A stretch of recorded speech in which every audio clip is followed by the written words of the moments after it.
hajjil baiti lan nglakoni haji ana ing Baitullah, wa shaumi ramadhana lan puasa Ramadan.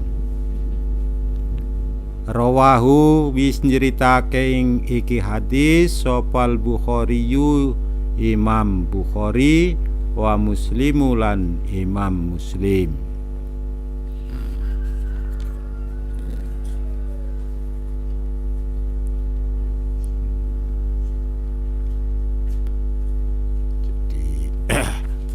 Harus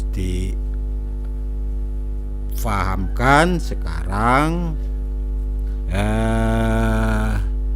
kalau dalam hadis kemarin itu rukun agama, rukun ugama 3: Islam, iman, ihsan. Ini bunyal Islam ini menjadi rukunnya Islam. Jadi ada rukun Islam, ada rukun agama.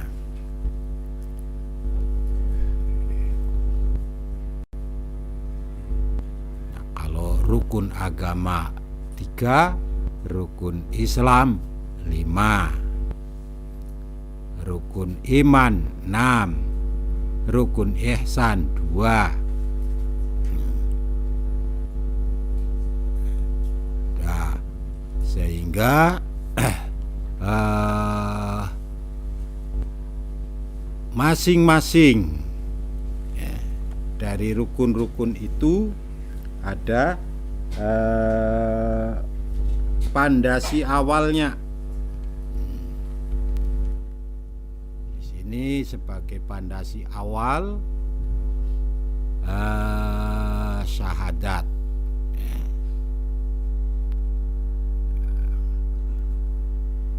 Karena syahadat ini adalah syahadat rukun, sehingga nanti ketika sudah bersyahadat ini konsekuensinya melanjutkan rukun yang kedua, melaksanakan sholat. Di dalam sholat nanti ada syahadat lagi ya.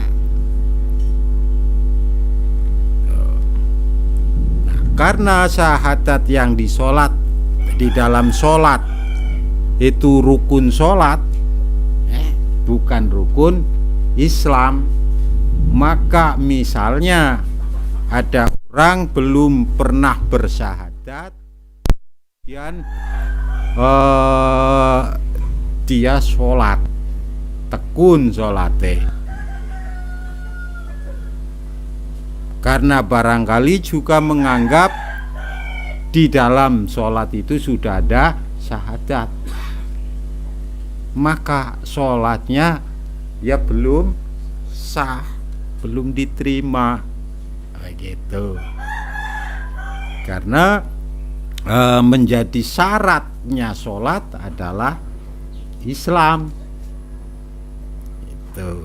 Untuk menjadi Islam syaratnya bersyahadat. Nah, di sini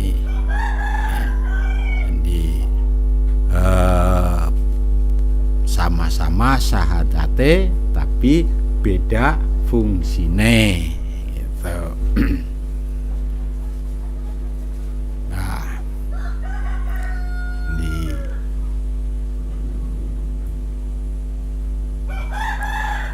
yang kedua, rukun Islam yang kedua adalah sholat. Nah, sholat kalau kita hanya memahami dari Al-Quran dan hadis juga belum bisa dilaksanakan ya, karena apalagi di dalam Al-Quran adanya hanya perintah sholat, hakimus sholah, Tapi sholat itu apa, kayak apa, bagaimana, itu belum ada penjelasan.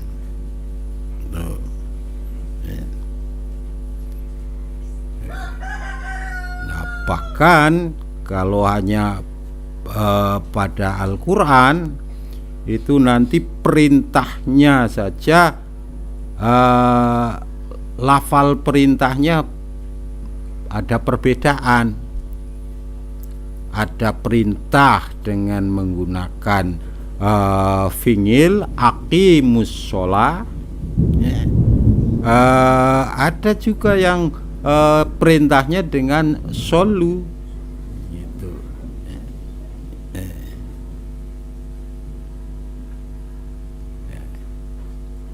Nah, jadi ternyata sholat itu butuh dilaksanakan, tapi untuk melaksanakan butuh penjelasan. Nah, ini untuk menjelaskan detailnya itu oleh para ulama.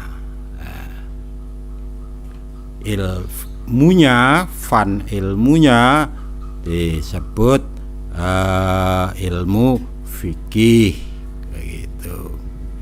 Ya, jadi nanti kalau sudah dilaksanakan, kemudian mendapati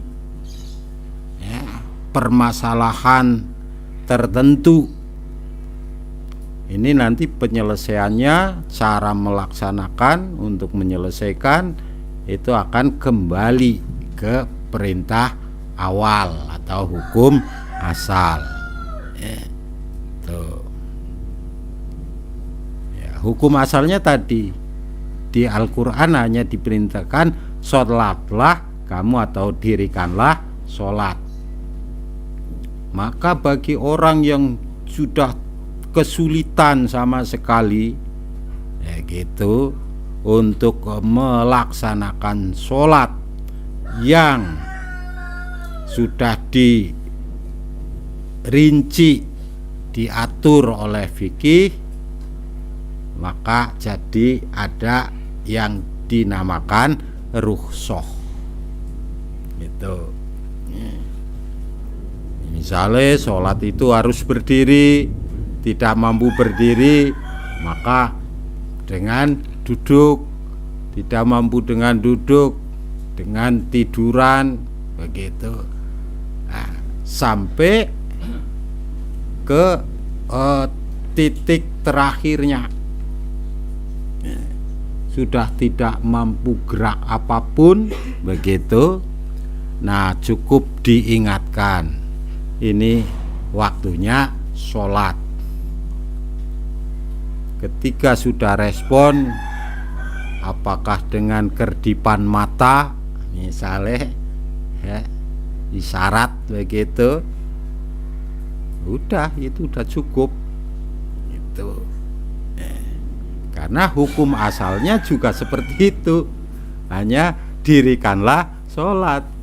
Nah, sehingga dia mampunya hanya dengan mengerdipkan mata, ya udah selesai begitu.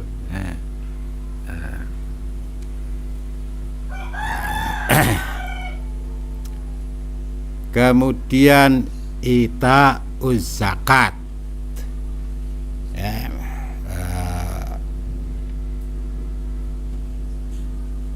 memberikan zakat.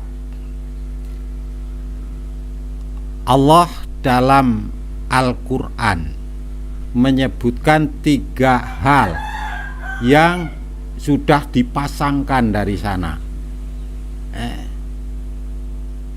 Ketika Allah menyebutkan aqimus sholah, lanjutannya wa atuz zakah. Ini berpasangan. Nah, maka ulama berpendapat ketika jauh Al-Quran yang seperti itu sudah dipasangkan dari sananya, maka ketika pisahkan itu menjadi rusak. Orang dengan disuruh mendirikan sholat tadi, dia mau. Kemudian ketika dia punya harta yang sudah mencukupi untuk dikeluarkan zakatnya, dia tidak mau mengeluarkan zakatnya, maka amal sholatnya tidak akan diterima. Ini menurut pendapat ulama jadi seperti itu. Atau sebaliknya, ketika dia rajin bersedekah, mengeluarkan zakat, tapi membangkang, tidak mau menjalankan sholat, maka ibadah zakatnya juga tidak akan diterima.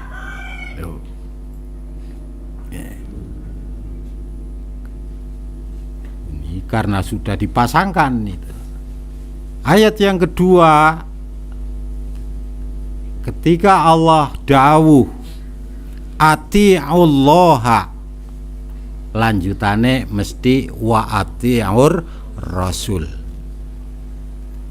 Taatilah Allah, taatilah Rasul. Ini berpasangan. Maka ketika hanya mau mentaati Allah, tidak mau mentaati Rasul, ketaatannya ditolak, ketaatannya pada Allah ditolak. Atau sebaliknya. Nah, maka ketika ada yang diistilahkan kelompok ingkarus sunnah, orang-orang yang hanya mau berpedoman pada Al-Quran, tidak mau berpedoman pada sunnah dan hadis, maka tentu tertolak begitu. Ayat yang satunya lagi, uskurli, lanjutannya waliwa lidaika, bersyukurlah padaku, maka dan bersyukurlah pada kedua orang tua. Maka ketika hanya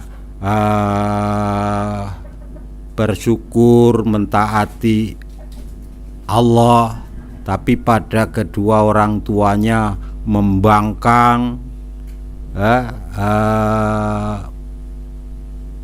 ngelawan, berani begitu, ketaatannya pada Allah jadi tertolak. Atau ada lagi yang hanya mengutamakan ketaatannya pada kedua orang tua, takzim dan sebagainya, tapi untuk mentaati Allah sebagai Tuhannya tidak mau.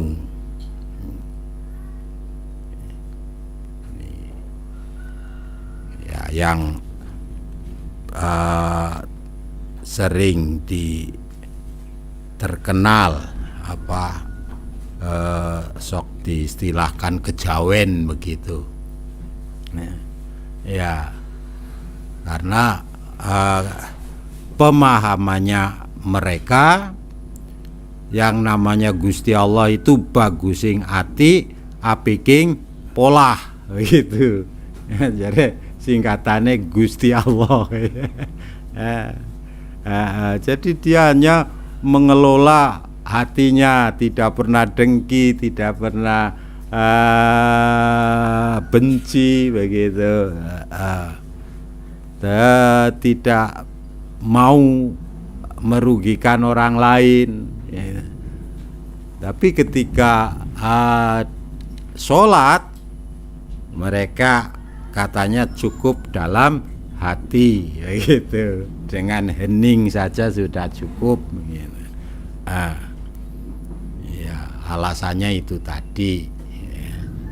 Maka tentu itu nanti jadi bertentangan dengan ayat tadi.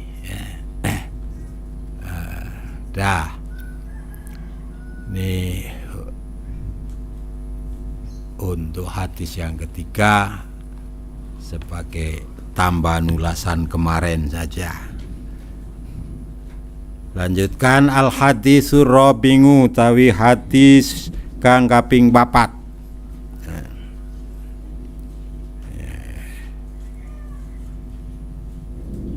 Utawi hadis kang kaping 4 iku ngan Abi Abdirrahmani Abdillah ibni Mas'udin.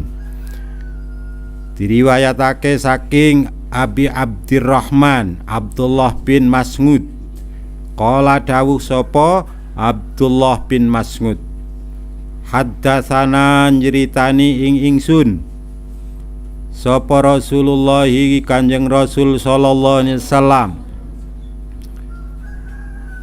Wa huwa utawi Kanjeng Rasul iku as-shadiqul masduku, wong kang bener, al masduku tur kang den benerake.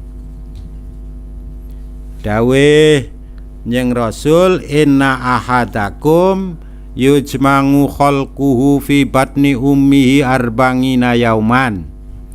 Inna ahadakum, sak temene sak tuhune, ahadakum salah sijiro kabeh, siji-sijine sira kabeh.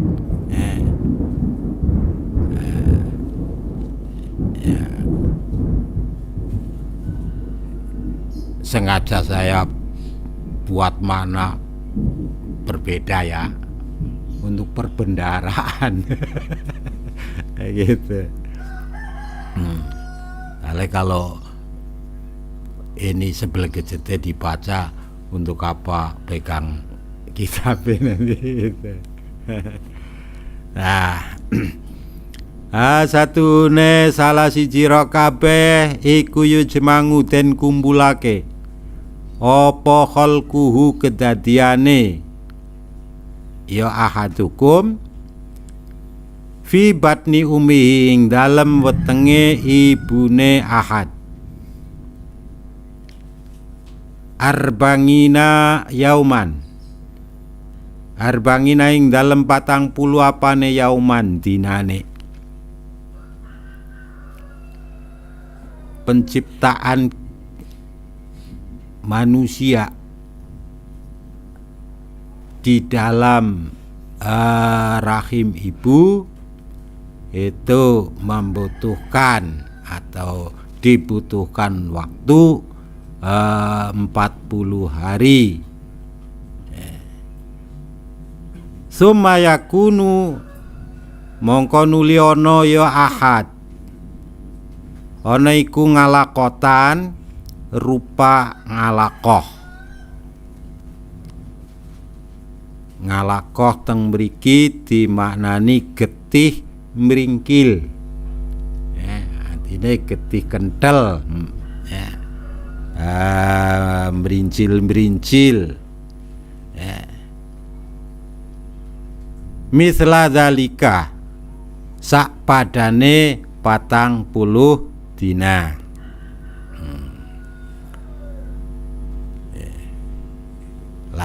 Ini makna ngalakotan dimaknani getih kempel, getih meringkil, itu maknane kiai. Kalau nanti teknologi yang memberi makna para ahli biologi, kebidanan, kedokteran lain.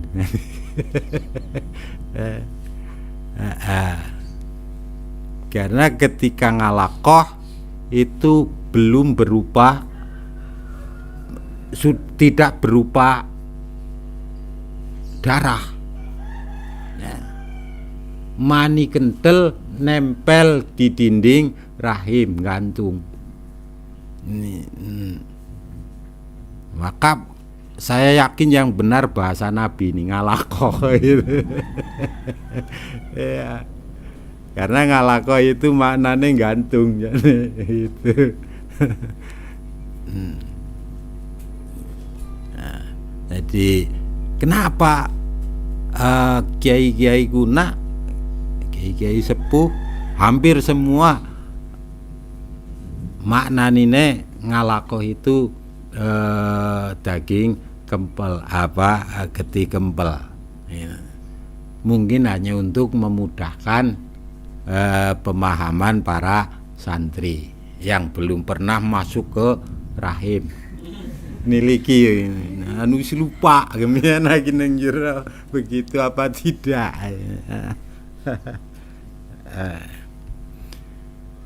Dasar 40 masih baru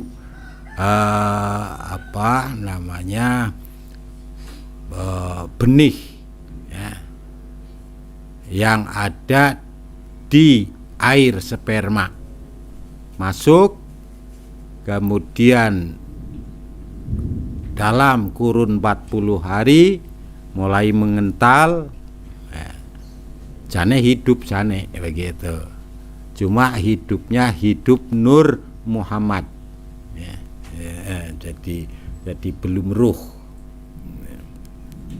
Nanti ada perbedaan antara Nur Muhammad dan Ruh Muhammadiyah. Ya, sumaya kunu nuli ana ya ahad. Ana iku mudghatan rupa daging. Ya. Misla zalika sak padane 40 dina. Setelah ngalakoh 40 hari kemudian menjadi mudghah. Mudghah ini juga sebenarnya bukan daging, ya, hanya mirip daging. Karena ini sebenarnya penataan Allah dari dalam, bukan dari luar. Ketika dari dalam, lapisan manusia yang terdalam adalah sungsum. Kemudian sungsum itu dibungkus dengan tulang. Tulang dibungkus dengan daging. Daging dibungkus urat dan otot. Begitu. Ya, ini padahal ini dari dalam penciptaannya. Maka gampangane adonan sungsum karo bahan tulang. Jadi sebenarnya bukan daging, hanya seperti daging. Itu. Nah, itu bahan tulang, makanya ketika semakin tambah hari semakin nyata. Kalaupun tadi disebutkan daging, itu sudah bentuknya seperti daging yang dikunyah, mangan sate bulet gitu ya. Wah, dikunyah-kunyah lembut, terus diledek, ada bekas-bekas gigi. Gitu, persis itu. Nah, yang seperti bekas gigi itulah yang akan jadi tulang punggung, gitu.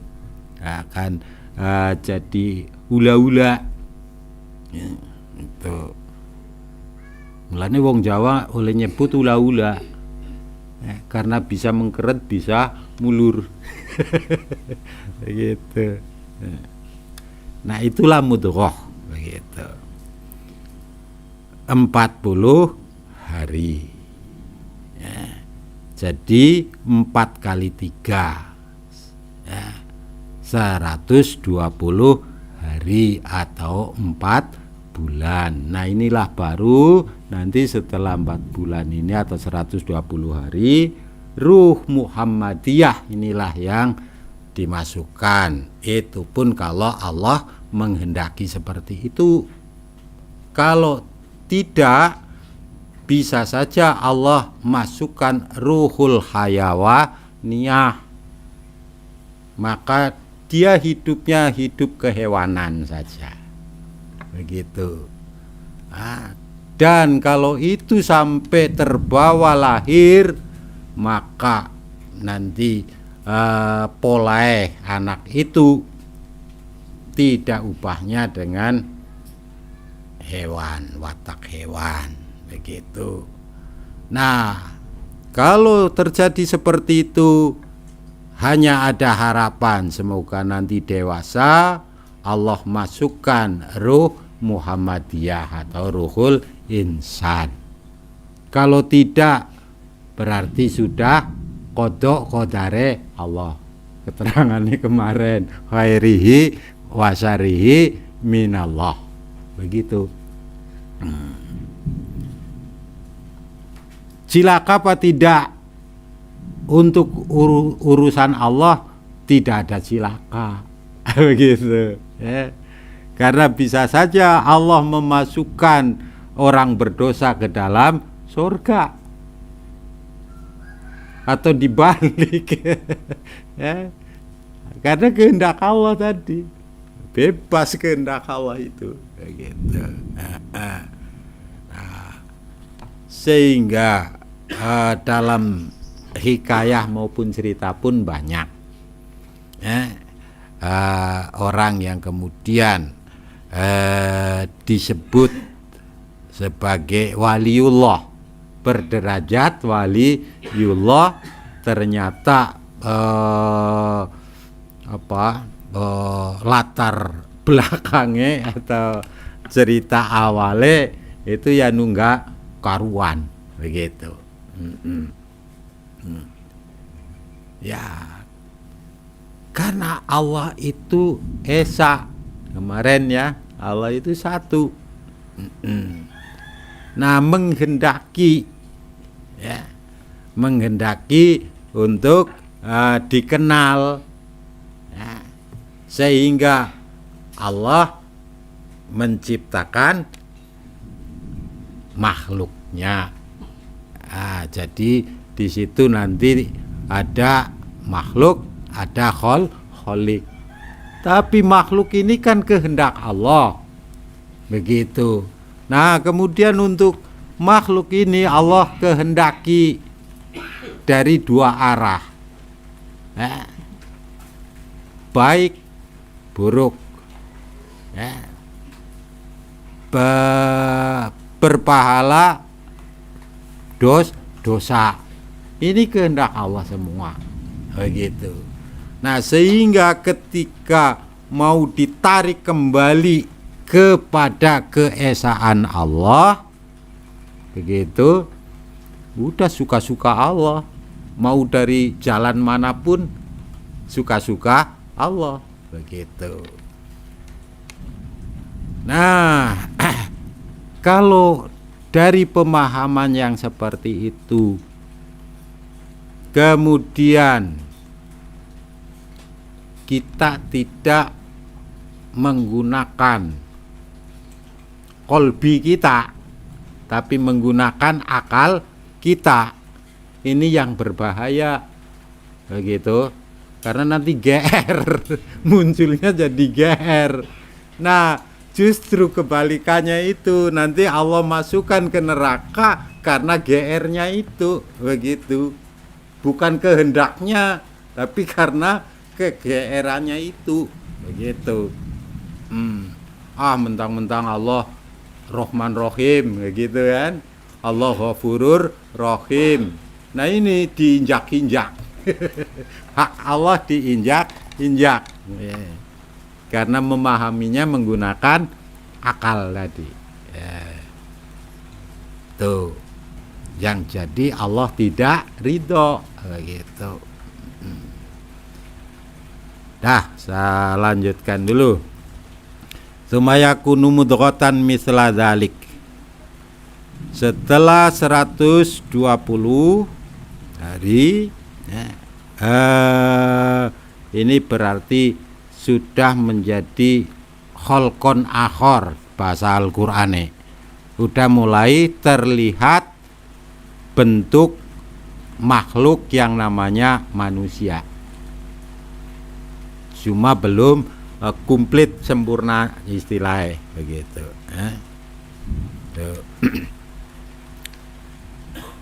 Nah, jadi sudah dari dalam tadi sumsumnya sudah ada, terus gambar atau karena masih transparan semua, yang nantinya jadi tulang itu gambar begitu ya. Jadi kayak es buah warna-warni diwadahi plastik bening lah begitu. Masih terlihat semua gitu. Nah, ini yang di dalam nanti calon sumsum, kemudian calon jadi tulangnya sudah menggaris semua sampai ke gambar otot, urat, gambar daging dan seterusnya. Nah, itu sudah siap semua itu. Nah, jadi karena lapisan atau susunan manusia itu kalau dihitung dari dalam tadi sumsum, tulang, kemudian daging, urat, otot ya, kemudian darah, kemudian kulit, kemudian bulu. Jadi 7 lapis itu sudah siap semuanya. Nah,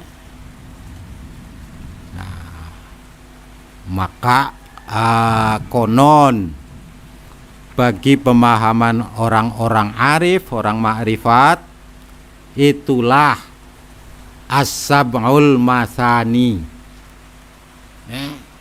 surat yang ayatnya 7 dibaca berulang-ulang, yaitu surat Fatihah. Itu jadi penciptaannya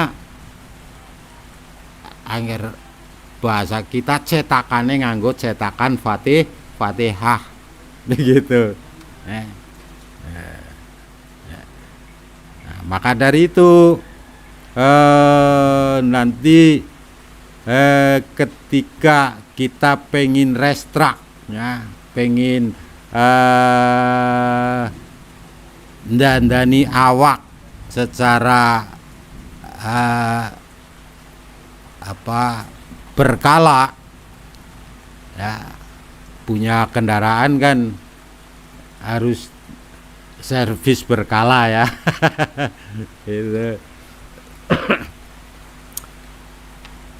Itu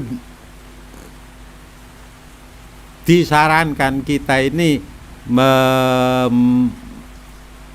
matehai ya, bacakan Fatihah untuk diri sendiri sejumlah ini urutan ini 120 hari, berarti 120 kali untuk diri sendiri itu. Nah, dalam bahasa ulama hikmah itu pembersihan diri itu. Jadi ketika kita telaten apa sebulan sekali, apa seminggu sekali itu, yang kurang telaten mungkin setahun sekali begitu. Seumur hidup sekali, terlambat seumur hidup sekali. Sehingga ibarat kendaraan yang tadi sudah ada suara kerkit-kerkit bangsane, insya Allah nanti beres lagi, terus lancar lagi perjalanannya. Seperti itu.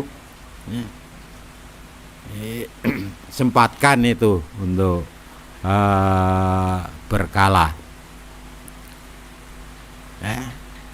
Nah, karena ini sampai di sini ini anggota jasmaniah.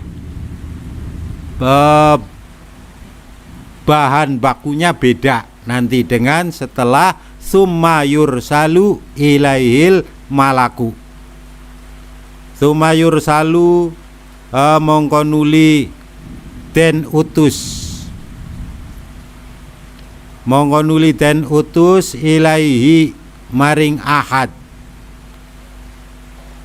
Sopo sing den utus? Malaku, malaikat. Ini kalimatnya malak ya, berarti satu orang malaikat gitu, ya. Satu malaikat. Kalau banyak malaikat itu jamak. Jadi ini satu yang diutus, dan itulah yang nanti istilah sing wis populer yang jadi korin kita gitu. Jadi nanti ada korin dari malaikat, korin dari bangsa jin. Ini yang menyertai kita gitu. Nah, malaikat diutus untuk apa? Fayun fahu, mongko den sebul fihi ing dalem ahad. Apa sing den sebul? Ar-ruhu, ruh.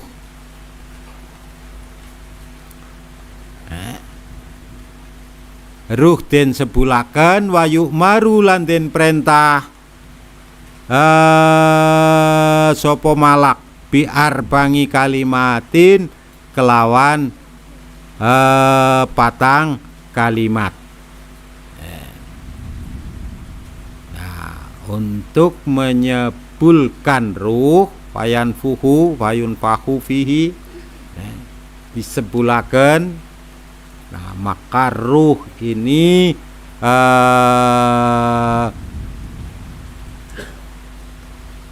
apa bahannya begitu daripada bagiannya para malaikat begitu, sehingga beda dengan jasmani kita, maka nanti makanannya pun jadi beda. Kalau tadi yang yujma'u khalquhu itu jadi jasmani, jasemani begitu, kelaminnya mani itu nanti makanannya dages ya. Tapi kalau ruh wong dari jenis malaikat gitu, maka ora doyan dages tentu ya. Nah, ini kita harus cari tahu apa sih makanannya ruh begitu. Nah, ternyata malaikat yang disuruh ini menyebutkan dengan memasukkan 4 hal itu yang terus akan dikawal sampai akhir ajalnya begitu. Apa saja yang 4 perkara? Bikat birizkihi, nulis rizkine ahad,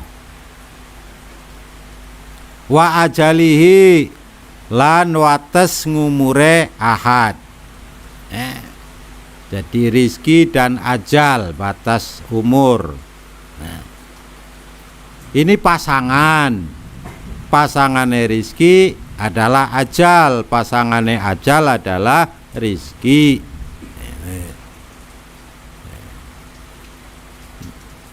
Untuk lebih bisa jelas difaham itu di paling akhir yang di rumah sakit biasanya. Kalau ada orang akhir hayatnya ada di rumah sakit, ini untuk melihat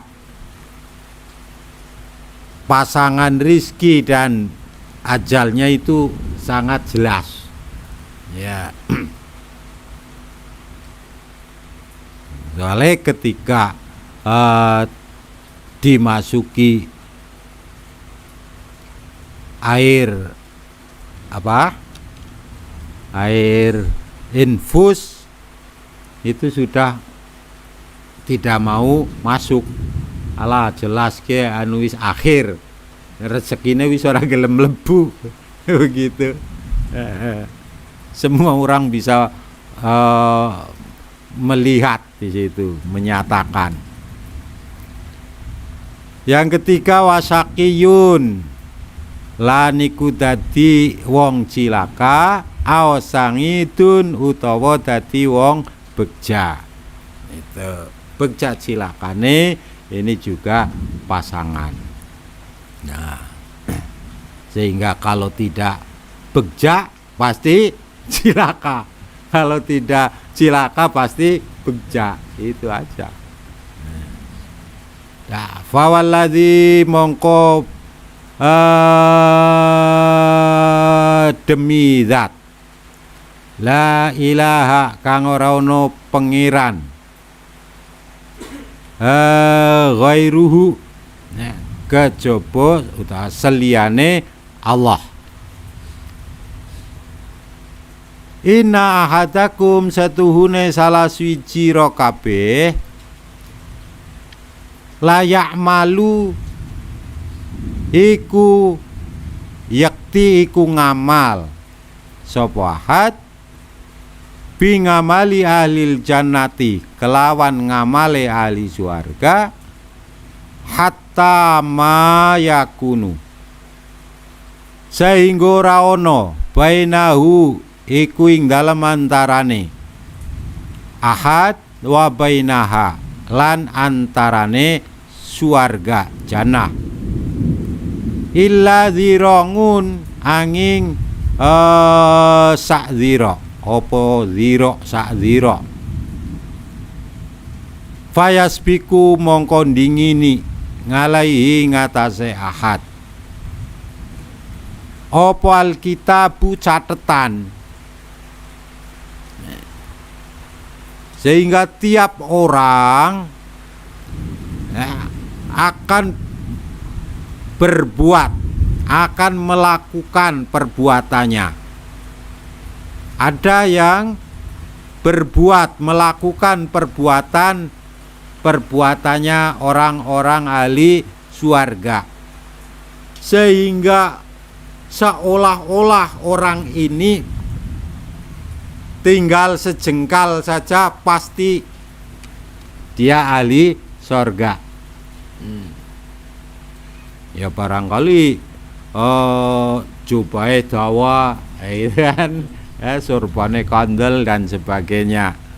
Jadi seolah-olah kalau kita pandang dari luar, itu pasti ahli surga gitu.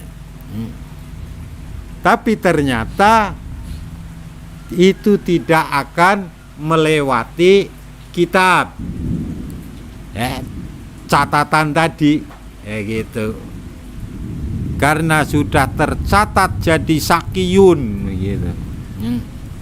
Fayamalu mongko ngamal yo ahad bi ngamali ahli nari kelawan ngamale ahli neraka. Fayadkhuluha mongko mlebu ya ahad ing neraka. Nah ini banyak kisah-kisah baik dari yang diistilahkan kisah Israiliyat begitu. Orang sudah berpuluh-puluh tahun ibadah tidak pernah geser. Di hari ke-40-nya karena sudah didahului dengan catatan sakiyunnya, entah terbujuk apa kemudian keluar begitu. Nah konon zaman kuno zaman panggokan begitu. Jadi keluar turun dari tangga panggok kepleset, dudak, mati. Padahal menyate ya, keluar turun ke tangga itu berniat mau melakukan maksiat. Nah di sini ada hikayah yang kebalikannya, begitu. Sudah membunuh 99 orang. Udah, ini seolah-olah pasti ahli neraka. Begitu. Tidak puas, belum puas, maka ingin menggenapkan 100, begitu. Tapi sebelum menggenapkan